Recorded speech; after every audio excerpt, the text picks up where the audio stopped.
Hello and welcome to Springboard, your virtual university. My name is Albert Ocran, welcoming you on behalf of the virtual academic board chaired by Comfort with the support of the entire crew. Springboard is your most inspirational show and the point of convergence for the greatest minds. Springboard is brought to you by the Springboard Ratio Foundation in partnership with the Multimedia Group and sponsored by MTN Pulse, UMB Bank, the Enterprise Group, with support from the Graphic Communications Group. And that means that in the graphic business, you will find a full transcript of this interview we are about to have today. So, bookmark the 10th of June, Thursday the 10th of June, because it will be the biggest virtual convocation of the most ambitious, aspirational, and determined young people from all across Ghana and beyond. I'll tell you more about the second quarter edition of the Springboard 2021 Roadshow, the virtual convocation in the course of this program, including our keynote speaker and our guest mentor for this edition. We've had a great time so far on our journey we call My Top 10, trying to explore the top 10 principles of mentors from various fields. So far, we've had Moses K. BaIden, Professor Audrey Gadzekpo, Reverend Daniel Ogbarmey Tetteh, Dr. Opoku Ware Ampomah, Uncle James Ebo Whyte, Bishop Patricia Sappor. Today, it's very special because on the 7th edition, we bring you the first Pro-Vice Chancellor, first female Pro-Vice Chancellor of the University of Ghana, somebody that Comfort and I have known for 34 years. And that's because in the year 1987, when we went to first year, she literally took Comfort under her wings and guided her through her undergrad and postgraduate work. And I'm sure if Comfort had stayed the course, she would have become another prof, but she chose a different career path. But we remain eternally grateful to Professor Florence Dolphyne. Prof, good to see you. Thank you for having me. It's great to have you on the show once again. This is one interview that I would have loved for Comfort to have because of your impact in her life. But I want to say a big thank you to you for investing in the students who had the privilege of being under your tutelage, especially those who came through the linguistics department, and that extra interest you took in guiding and nurturing them along the academic path, madam. Oh, thank you for the compliments. It was nice, I think one of the best things about teaching is that you relate with very young people, much younger than you are, and I suppose it helps you to also keep young. I'm curious about the motivation because we have a linguistics student now being the Pro-Vice Chancellor. She's the fourth person from linguistics. I was going to say there's something in that department that keeps producing. I don't know how. Yeah. But it's quite an interesting development. And many of them that I interact with talk about a certain angle to your style of interacting with the students that was very encouraging. What was the motivation while you were a lecturer? I think actually there is something about young people which is very interesting. They come up with some ideas that you haven't even thought about. And it also helps to keep you young. So I suppose that's it. Yes. Right. I also, and just by the way, this is your second appearance on the virtual university. The first time was in the very first month of this initiative. It actually was the 25th of August, 2008. Wow. This show premiered on the 4th of August, 2008. It was a Monday evening program, and your appearance was the 4th in the series. That's right. And so for all of you listening out there, I'm going to give you a simple question. If you get it right, I'm going to give you a copy of Prof's book they're going to talk about very shortly. If you tell me what topic Prof spoke about when she came on the first edition of Springboard in 2008, how many years ago, Price? Is it 13 years ago? 30 years ago. I hope my math is right. But I'm going to get you a copy, an autographed copy of her brand new book, and send it to you, ship it to you, mail it to you wherever you are in the world. And that will be the gift from the Springboard Ratio Foundation to celebrate this amazing woman. So what topic did Prof talk about when she came on Springboard, your virtual university, on the 25th of August 2008? The question is on Facebook, on Twitter, on all our social media pages. I'll tell you the answer at the end of the show. If by then nobody has gotten it, then it's gone. But anyone who gets it first on our social media pages, I'm going to give you a copy of Prof's brand new book. Let me talk about the book. From Achina Chrome to Pro Vice Chancellor. It's a beautiful book with your face nicely put on it. Many people don't get to write biographies. How does it feel to write the story of your life?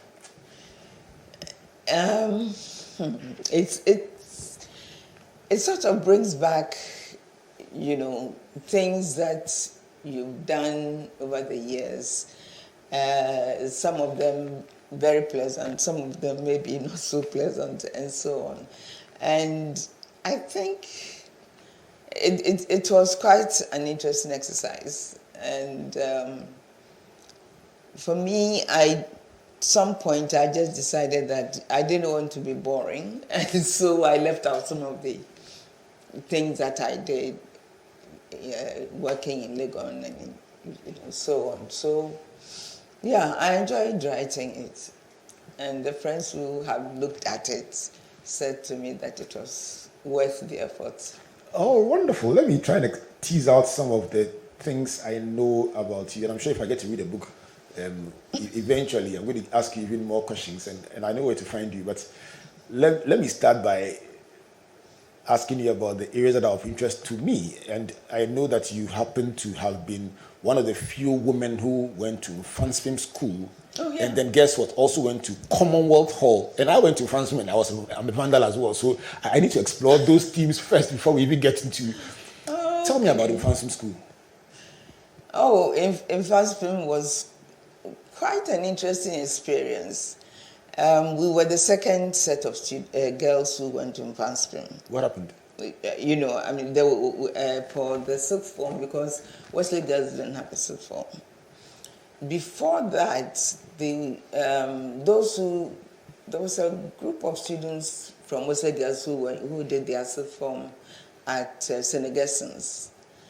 And then later on, the headmistress decided that we go to Film. That was a great decision. I have a feeling they compared the two and they found out the Film was better. You didn't say that. I said it. I didn't say it. Thank you very much. So the St. Augustine's people will have to attack me for that. Yeah. So you ended up in Film. Yes. What was it like? You came for lectures in the mornings? Yeah. The driver would bring us to the school in the morning, and then we will have breakfast with the boys, and then after the lectures we will have lunch together in the boys' dining hall. And we had a very interesting experience. What was funny was that the teachers didn't even know how to handle us, because, and the boys also in the class, I think some of them were a bit uncomfortable and wouldn't probably answer a question they weren't too sure of, in case the girls would laugh at them or something. And that sounds very interesting, because some of our colleagues went to mixed schools, and so they saw girls every day. But having girls in Film School was a very big thing. I mean, on visiting days when the girls came around, people would dress well, be of their very best behavior. So seeing girls in lecture room, was an aberration. So I can imagine that. How did you feel about it? Oh, what was interesting that sticks out in my mind is that we had this, I wouldn't mention his name, this master who decided that everybody there was a boy. So he wouldn't call us like Florence or Mary or something like that. And you were sitting there and you would shout, Akes. I was Florence Akeson at the time. And with a very deep voice. And all of us had never been taught by a male teacher before. And there were all these male teachers, and this one really sort of put the fear of God in you, because he would shout your name, and even if you had the right answer, it takes time to get your thoughts back together. Wow. And we had a funny situation where one of the girls had, her surname was Whyte, and there was a boy also called Whyte. So then he would shout, "Right." And both of them would sit there looking at him. And then invariably he will end up saying "woman rights." Wow. Which means something else. So the girl then will have to answer the question. But honestly, we found it very weird. I mean, just call us by our first names or something. And that would have been perfectly normal, but he didn't. And I guess he was also going through his own orientation and his own battling with his own. I don't know. I don't know. Of course, obviously, he hasn't been teaching girls in any place. And he just felt that the other teachers didn't do that. Wow. But I think he felt he had to do something different. Tall chap, and he would stand there and shout your name, but we sort of, at the end of every class, we just sit around, look at each other and giggle and say that, why did he have to go to so much trouble just to go, woman rights, wow. Man rights. Woman Because the two of them, there were two rights who were, That's male interesting. and female. Mm-hmm. So you did the whole of sixth form in Infancy? 2 years, yes. So they call you an old boy? Yes. But that's not out of order, is it? Actually, we've never labeled, officially called ourselves old boys. But when we see, we've been going to old boys meetings sometimes, yes. Now we are old. It also means that it speaks to the absence of adequate facilities at the time for female. Oh, yeah. Our headmistress was weird, honestly. Her attitude, so in my group, there were just 5 of us who did sixth form, and there were only 3 in the previous year. If we had teachers in the school, we could, and what's this school? The school that is across from mostly girls, Ghana National. Okay. Ghana National had been established in the Wardrobe Gardens, and so they had male teachers there to teach them, and we could easily have had male teachers come to us, girls to teach us. But Miss Compton wouldn't allow it. So in my time, nobody did science up to O level. We only did biology as a subject. No physics, no chemistry. Because we only had one science mistress, an English woman, who she can't run the whole school, teaching all those subjects. So we had to do without science. So when you say you alone went to there were only 3 of you, 5 of you going to sixth form, what did the rest do?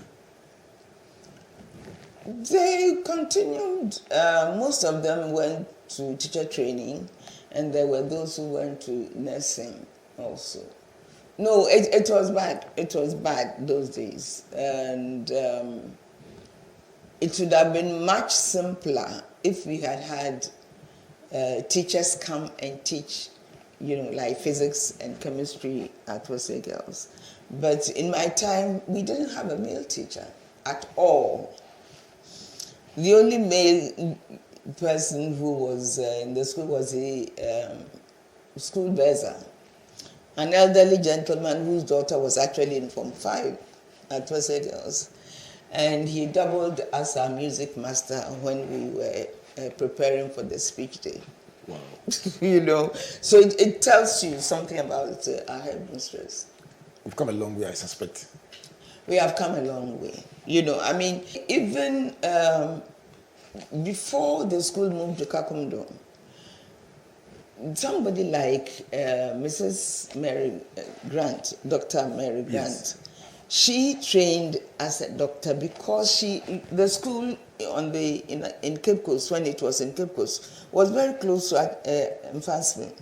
So she was taking science classes in Mfansman. That was before Miss Comfort came on the scene. Wow. But so it tells you that she just didn't want any male teachers at all in the school. On the campus. And we were just perching on that top of the hill. Let's talk about Commonwealth Hall and your experience in the Vandal City. Commonwealth Hall,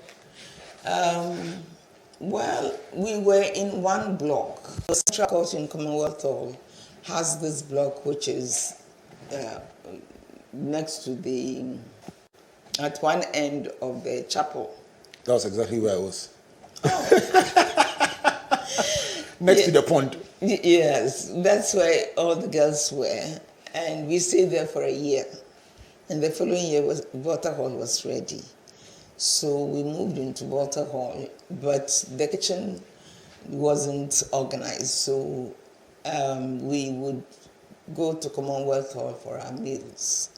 It's really interesting that Commonwealth Hall now is the only all-male hall in Legon. And it started off as a mixed hall, you know.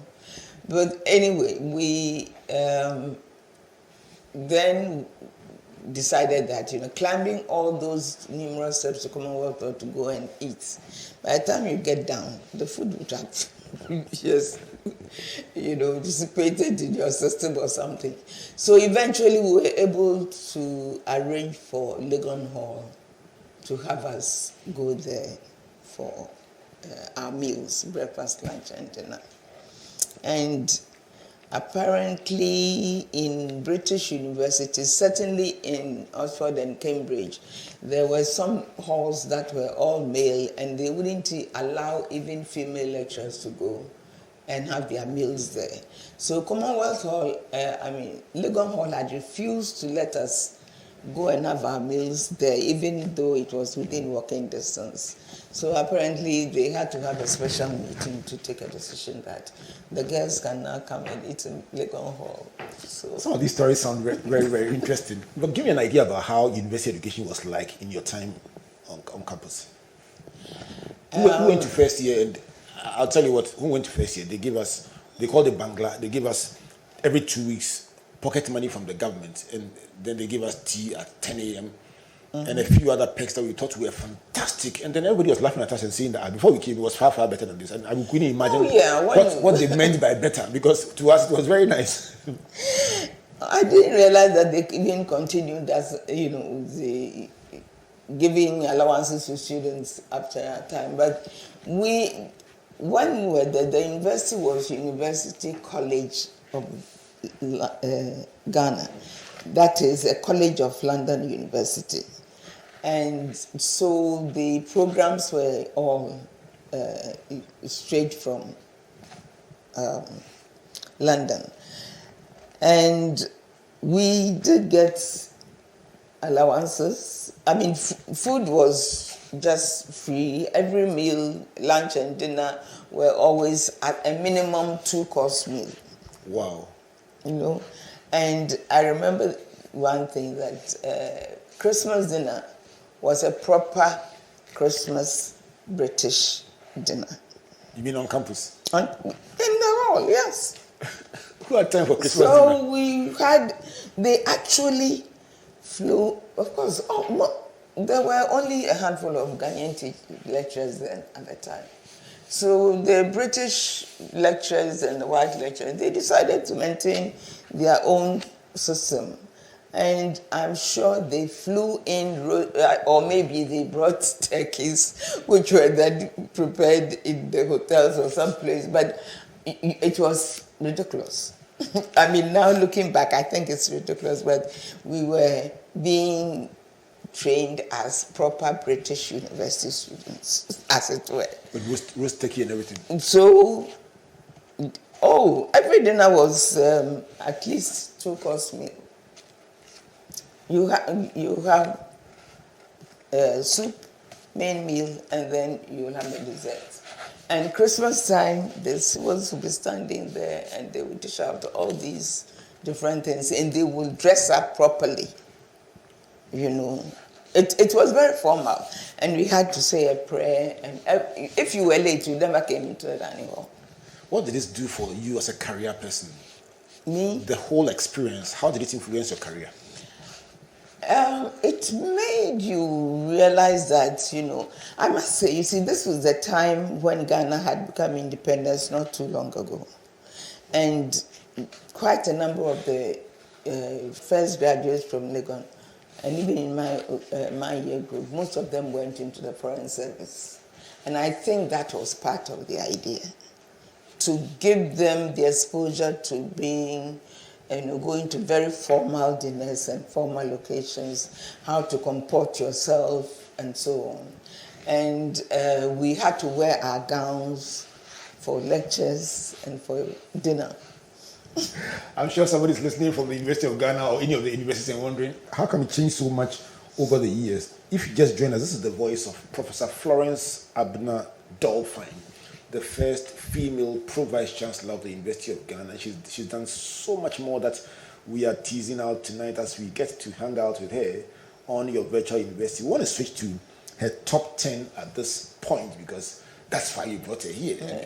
I'm sure that there's so much more that we'd like to ask you about. Prof, this series is designed to hang out with mentors from various fields and just ask them, in the course of your life and your career, what are the principles that you've lived and worked with, and why are they important to you? And so let's find out your first 5 of your top 10 principles. Yes. What will be number 1?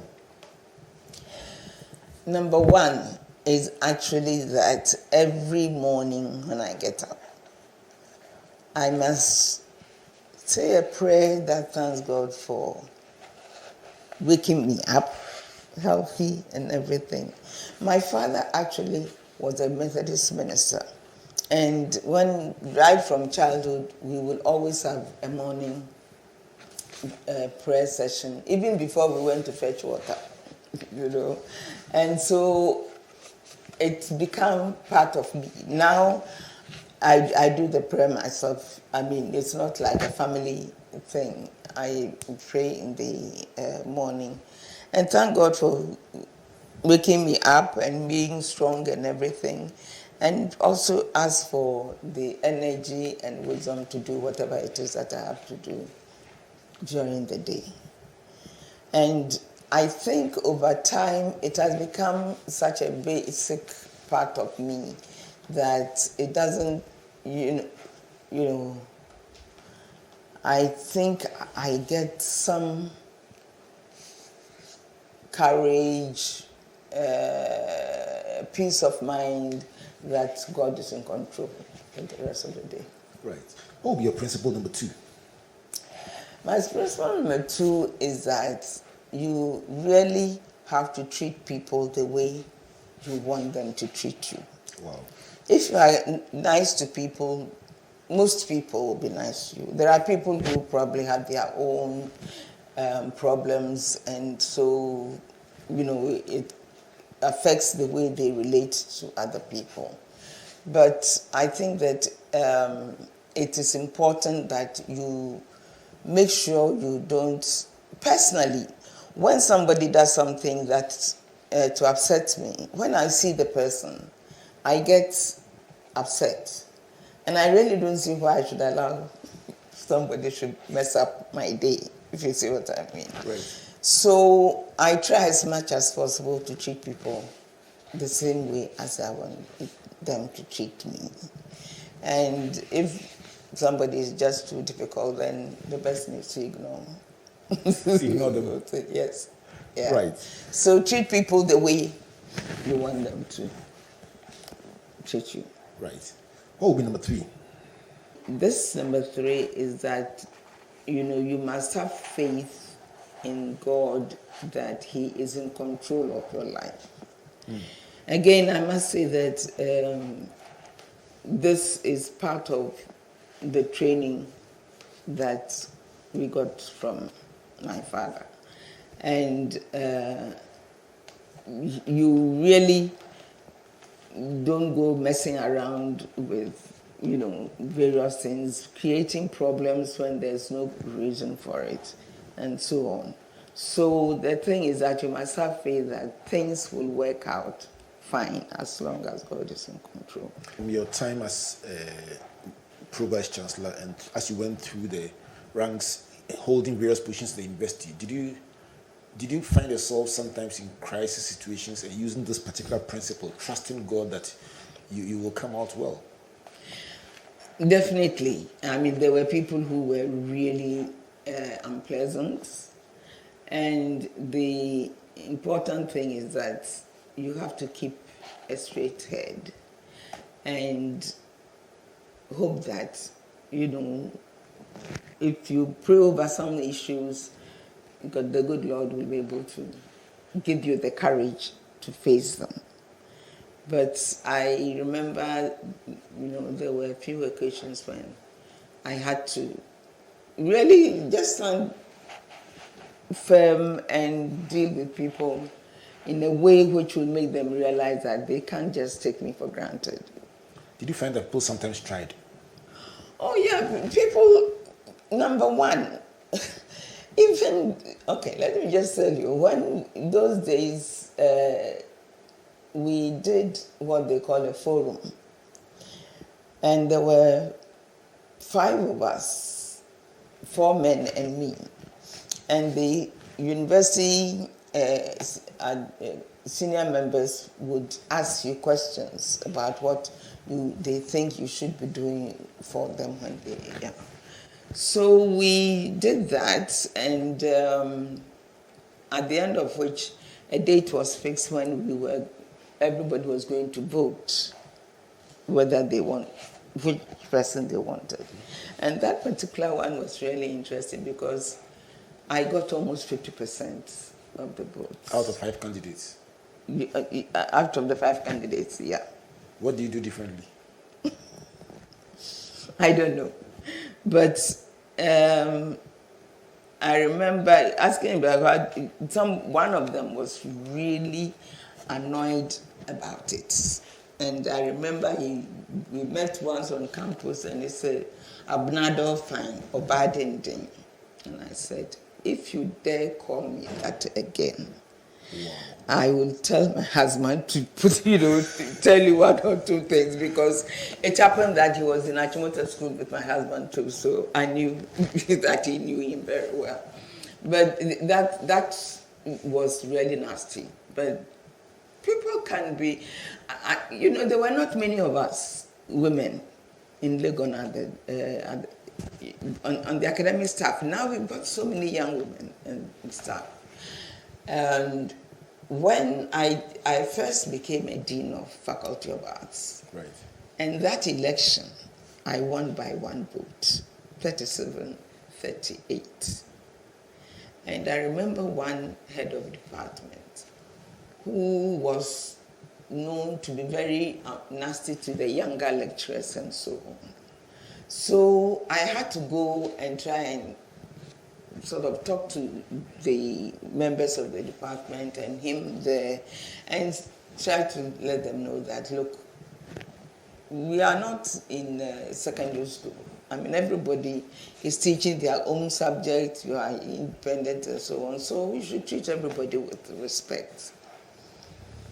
One of them, a head of department in one of the departments, just told me off in no uncertain terms. And there were students around. Yes, in front of his office, and there was the corridor.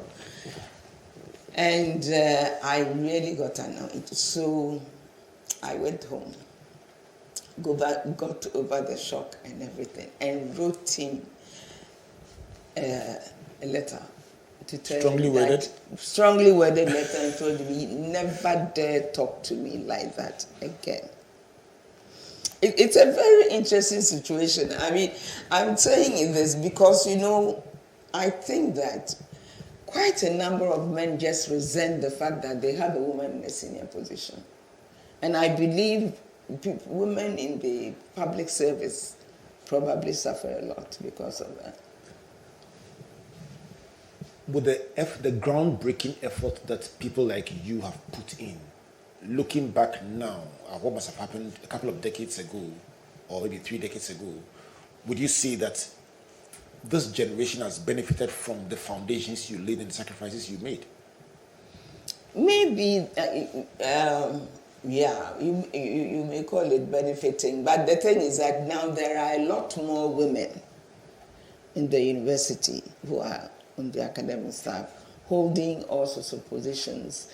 And the younger men, I think, people in my generation felt too big as men, if I may say so. Well, maybe that's why I'm asking these questions, because these are issues that we need to discuss. Yeah. Some time ago, they were taboo subjects, but I was raised by my mother. My father died very early. My mother raised me up single-handedly. She's my hero. I work with comfort. I look at her as a great achiever that I'm privileged to work with. And so it's never been an issue with me, but I'm just saying these are realities that were covered previously or were taboo subjects previously. But we've made progress in being able to even talk about them, in being able to deliberately resolve some of them. And I suspect that it wasn't like that in your time. Quite. And actually, you just hit the nail on the head. There were mothers who have, most young people these days have mothers who have had a formal education. Right. Some of them have even taught their children in school and so on. And therefore, the young men grow up having a certain level of respect for women because they respect their mothers. In my generation, my mother never went to school. But she just, knew that whatever it is that my father said I should do or whatever must be the proper thing, because he has been through school and all levels of education and become a reverend and so on. So she really was very supportive, yeah. But I think that young people these days don't have the protection. We'll have some more time to explore this. Let me take quickly your number 4 and 5, and then we'll go for a break. Number 4, I think, is, treat people the way you want them to treat you. Right. People can react violently when they feel threatened. So if you treat people, with reasonable tolerance and so on, I hope they will also treat you the same way. Right. These are principles that you must have formed out of your own experiences with people. Yes. Most people are reasonable, and if you try to reason things out with them, they will treat you the same way. What will be the 5th one? The 5th one is work ethic. Right. If you have some work to do, you should make time to plan it, prepare whatever is necessary to do, and then make sure that it is done in a way in which people wouldn't have cause to criticize. Some people will criticize you. In any case, you probably it wouldn't be the most perfect thing. And you too should be prepared to accept criticisms from people who do that. Yeah. Right. If you just joined us, this is Springboard Virtual University. My guest for today, Professor Florence Dolphyne, the first female Pro-Vice Chancellor of the University of Ghana. She's written this book, From Achina Chrome to Pro-Vice Chancellor, the story of Professor Florence Dolphyne. I recommend this book. It's being launched shortly, and you need to get a copy and just read it. If you are a voracious reader, you can finish this in a couple of hours, but priceless lessons all packed into one. After the break, I'll be asking her about another aspect of her work, the Tunfo Educational Fund, the National Reconciliation Commission, and some of the other aspects that she engaged herself in public life. But her first 5 principles: start your day with prayer, treat people with respect no matter who they are, have faith in God that is in control of your life. 4, do unto others as you would want them to do to you. And then 5, work ethic. Plan to do your job and execute it. Let's go for a break as we cross over to the Data is King segment. And let me remind you, at the end of this program, I'm going to ask you, what did Professor Dolphyne speak about on the 25th of August when she came on the virtual university? And the answer is all over this show. When you post the correct answer on our social media stream, I'm going to get an autographed copy of this book. In fact, she will autograph this copy, and I will send it to you. We're going to send it to you wherever you are in the world as your gift for getting it right. I'm going to give you a clue as we cross over to Nicole for the Data is King segment. Nicole, what do you have for us? Lifelong learning. A World Economic Forum article says Warren Buffett invests 80% of his time in reading and thinking. Successful leaders are lifelong learners. Barack Obama read 1 hour each day while he was in office. Bill Gates says his greatest fear is losing his brain. He reads a book a week and sets aside 2 weeks each year for reading vacations. As it is often said, leaders are readers. Here are 4 things to do to become a lifelong learner. 1, own your learning. 2, embrace risks and failure. 3, practice quiet contemplation. 4, learn from people and circumstances around you. So our question for today is, what immediate step are you taking to ensure that you and the people around you are lifelong learners? Hi, this is Albert, and I have some great news for you. Join us for the Springboard Roadshow Virtual Convocation, the 2021 Q2 edition. It's live on Thursday, the 10th of June from 10 a.m. till 12 noon. We'll continue to explore our theme of repositioning with a focus on helping young people navigate their way through COVID-19 and find opportunities in this space. We'll be joined by our keynote speaker, Saloma Dadinwo, CEO of MTN, and our guest mentor for this edition, Ken Ofuriatta, Finance Minister. If you're a young person aged between 18 and 35, join your colleagues from all over the world on Facebook, Twitter, Instagram, and all our various online platforms, as well as TV or radio, as we explore the future of young people, especially in the light of this pandemic. Springboard is brought to you by the Springboard Roadshow Foundation in partnership with MTN Pulse, UMB Bank, the Enterprise Group, Media Partners, the Multimedia Group, and the Graphic Communications Group. Make a date on the 10th of June, 10 a.m. till 12 noon online. God bless you. See you there. Don't be left out. Download the Pulse app from the App Store or Play Store to mash up all day, every day. You can also enjoy more mashup. Just buy the new Mega Bundle and get 3 gigabytes data, extra 400 megabytes for your social apps, and free MTN to MTN calls every Monday. So go ahead, feel the pulse on MTN Pulse. Just be. We're good together. Everywhere you go.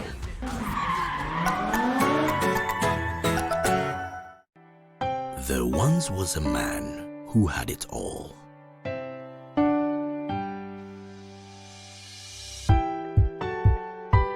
He had skill, he had charisma.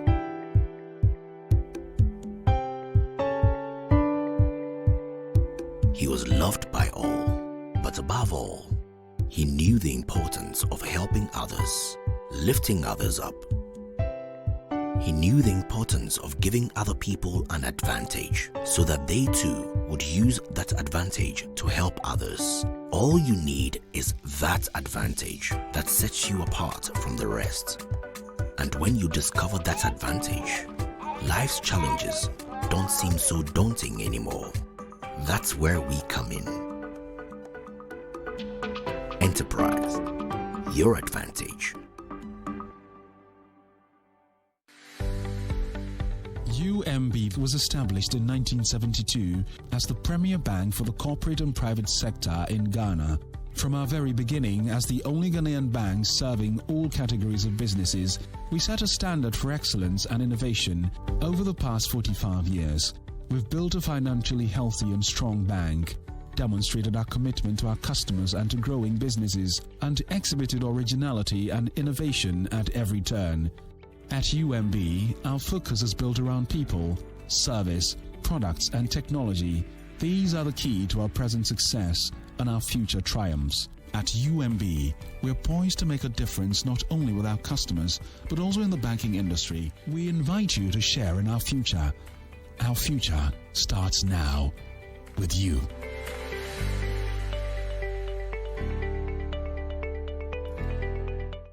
Welcome back to Springboard, a virtual university brought to you by the Springboard Ratio Foundation in partnership with the Multimedia Group and proudly sponsored by MTN Pulse, UMB Bank, the Enterprise Group, with support from My Joy Online and the Graphic Business.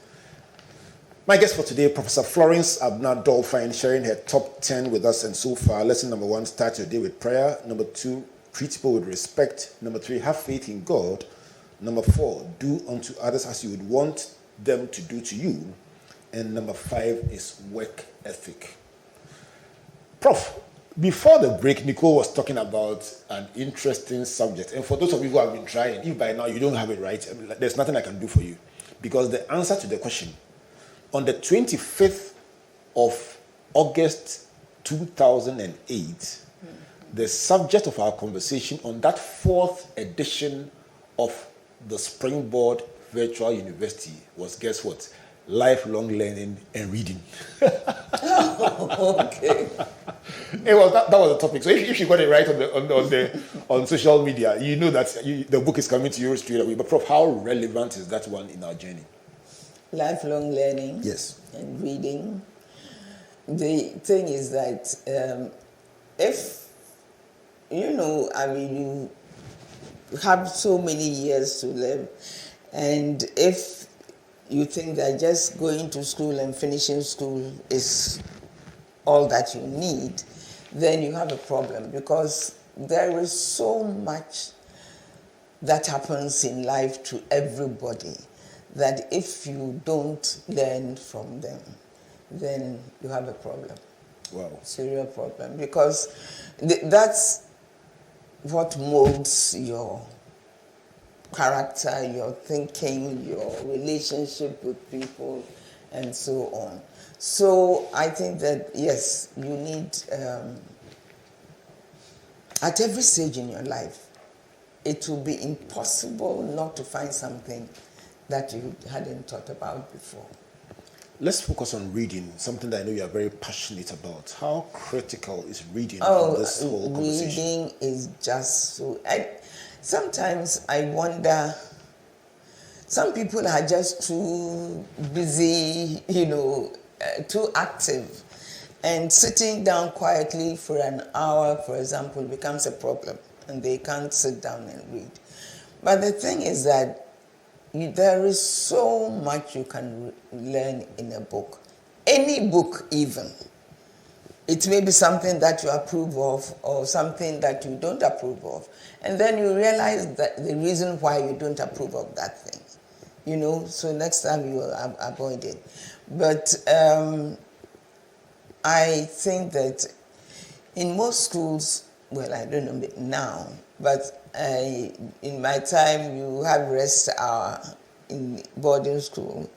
And that's the time that you can't sleep in the afternoon and then go for evening prep and so on. So you have to read something. And there is no book that you will read that you can learn something from. Either you learn something that is very positive and therefore you use that as an example in your own life, or something that is so bad that you will not even touch that type of thing. But you still have learned something. Mm-hmm. Right, let's go to your number 6 in your list. It's leadership. Right. What about leadership? That, maybe some people are born leaders, as it were. Anytime you have a group of children around, one person will stand out as somebody who wants to do things and so on. But I think every individual can be a leader if they bring their mind to it. So you shouldn't think you are too small to, take a responsible position. You may be having a disability. I remember there's a girl who became a senior prefect at Wesley Girls who had a limp, and she was, everybody says that she was such an excellent senior prefect, So you don't have to be, condemn yourself because you have a disability. You shouldn't say, oh, I'm just a woman. We used to say that in my generation. People, now you have women standing for elections and competing for a whole lot of things. And nobody thinks that there's anything wrong with it. And you shouldn't think that, oh, well, everybody says that I'm too soft or too hard or something. You can always make adjustments to your life and get things done properly in your particular profession or whatever. Right. And that would be your number 6. Let's go to number 7. Number 7 is family. I was waiting for that one. I think family is one thing that everybody should make an effort to treasure. And particularly in our society, we have family is not just even father, mother, and children. It is a wider thing, an extended family, and so on. And if you really get close to the members of your extended family, there's so much you can learn from them. Advice that they can give you, which your parents may not even have thought about, and so on. And I hope that parents and guardians will really cultivate a very strong family relationship with the young people that they live with, because that's the only way those young people can grow up to become responsible. Because they will look at the older person in their family and say, oh, yeah, daddy will do it this way, or uncle will do it that way. And that's part of the learning. They sometimes think the older generation is too prescriptive. Do this, do that, do this, and do not engage them on their terms, trying to understand their world. What do you say to that? Well, the thing is that sometimes you just have to let the young people know that, look, if you are going to insist on doing things on your own terms all the time, when you get into trouble, don't come. Do your trouble in your own terms. Exactly. So the trouble on your own terms. So I think bonding in family really makes a lot of difference to young people. Right. Let's go to number 8. Number 8 is friendship. Friendship, and I think that, whoever you are, you really need a close friend, somebody your age, maybe a little older or younger, but somebody you can relate to very, very sincerely. If you have a problem, you can go and cry on the person's shoulder, whatever the thing is, and get some consolation from that person. And somebody you can be sincere with.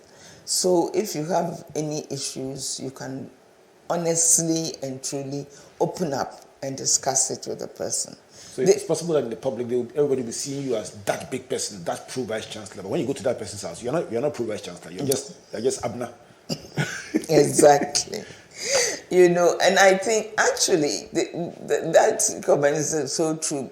People should just learn to. There are some people, when they get into a certain position, they think you are being like cheap if you are relaxing with younger people or junior staff or something like that.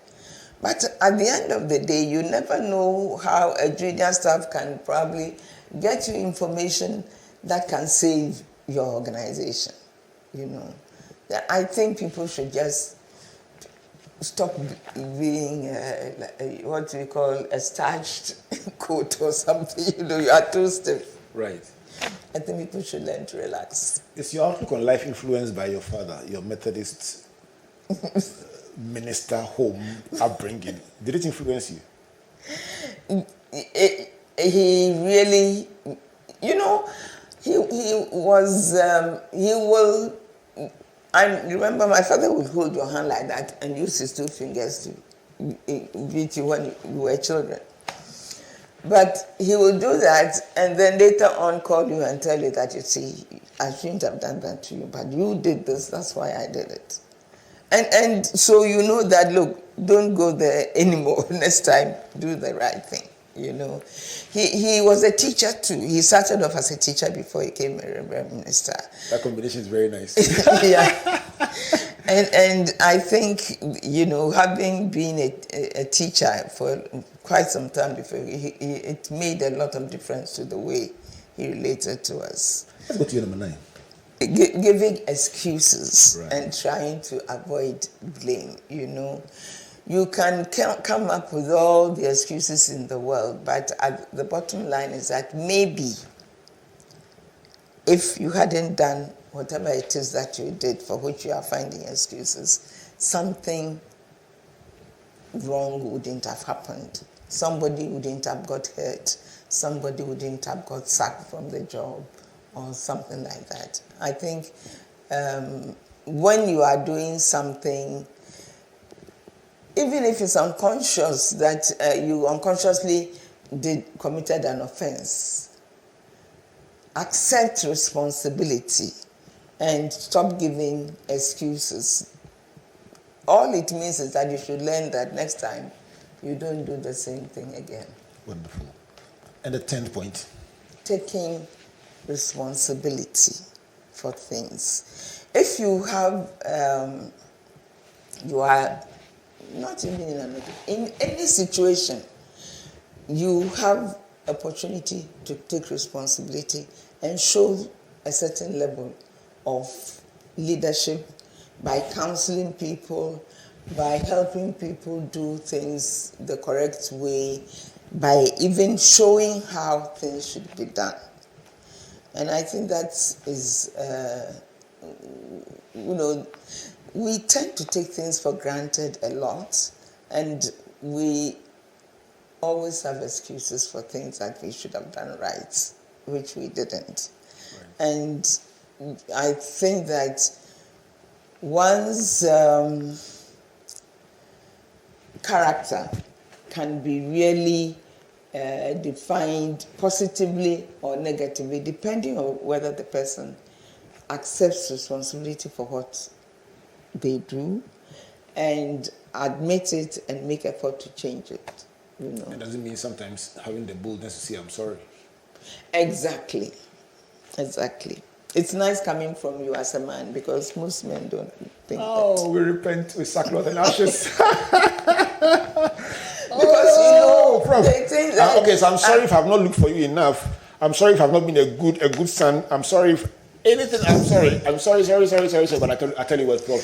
You've been doing such wonderful work. I don't expect that you have, you know.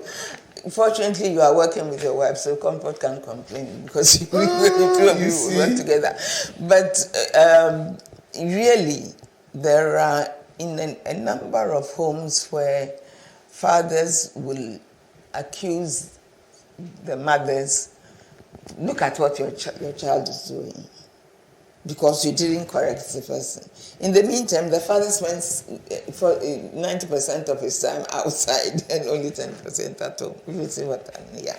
So I think that, you know, bonding with the people you live with and inspiring confidence in the children is very, very important. It's surprising how children carry over into adulthood the things that they learned wrongly when they were young. Yeah. You know? And then later on in life, when they have their own children, they think that is how to live. We can't So much to learn a cycle. from Professor Florence Dolphyne. In case you just joined us, this has been another inspiring edition of my top 10 with Professor Florence Dolphyne. She's the first female Pro-Vice Chancellor of the University of Ghana and a big mentor to Comfort and I. I've known her for 34 years, and she's the author of this brand new book, From Achinakrom to Pro-Vice Chancellor, by Florence Dolphyne. I recommend it wholeheartedly for you, coming from somebody who's an educationist, a patriot, and a mentor. The 10 principles she shared: 1, start your day with prayer. 2, treat people with respect. 3, have faith in God. 4, do unto others as you would have them do to you. 5, work ethic. 6, leadership. 7, family. Treasure family. Not just nuclear, but extended as well. 8, friendship. 9, avoid excuses and the blame game. And 10, take responsibility and say I'm sorry if you have to. Let's find out which one is your favorite on social media. Let's have that debate once again and find out which one is your favorite and why. Maybe based on your own experiences and your learnings and your own top 10. Let's find out which of these 10 is your favorite. Prof, let me thank you for what you've done, not just in the field of education, including the Ochun for Education Fund. And sign off with just a minute about your work in the National Reconciliation Commission. I spotted that on chapter 10 of this book, and you had the privilege and responsibility as well of being one of the eminent persons on that commission and sat live on television, interacting with families who were sharing their pain, their experiences. Just to sign off, as somebody who has this nation so strong on your heart, what was that like for you, and what did that do for you, just to close us today? That was really, really, really a very difficult period. I mean, it was, sometimes you sit there, people are telling their stories, and, you know, I remember the pressmen would sometimes write in the paper, yes, and the women were crying because they think these things have happened, and, you know, those who thought that it was a proper thing, people have done wrong in Ghana, and they had to be punished and so on.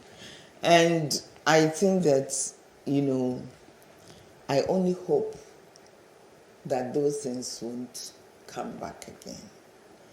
And really, I don't know what it is that was happening in those years, because the way some women, for example, market women, were beaten up for selling kola nuts above control price. And you ask yourself, when did kola nuts have a control price? You know, in other countries, Ivory Coast and so on, they use scales for weighing groundnuts, garden eggs, tomatoes, and so on, and price them according to the weight. In Ghana, we've never learned to do that. And I suppose people think that if the market women bought the scales to weigh the things, they will add the price, the cost of the scales to the things they are selling. But because we don't have that, people were taken into the barracks and beaten up for selling garden eggs above control price. I know there was a woman who came, her mother had been accused of selling garden eggs above control price. And they said they were going to take the woman away, and they would take you into some place and beat you up. So the girl said, oh, but that's my mother. What is the problem? You know, when she was told, I said, okay, if you don't want your mother to take the punishment, come. So they dragged her off and took her to the barracks somewhere. Later on, she came back and they sent her off in the evening. You know, it was horrible. It was horrible. And I think that I mentioned a few cases where I think there are lessons that Ghanaians must learn. And you captured that in the book. I've captured that in the Wonderful. book. Prof, just in a minute, just before you go, what would it take to produce more Florence Abna Dolphines in Ghana?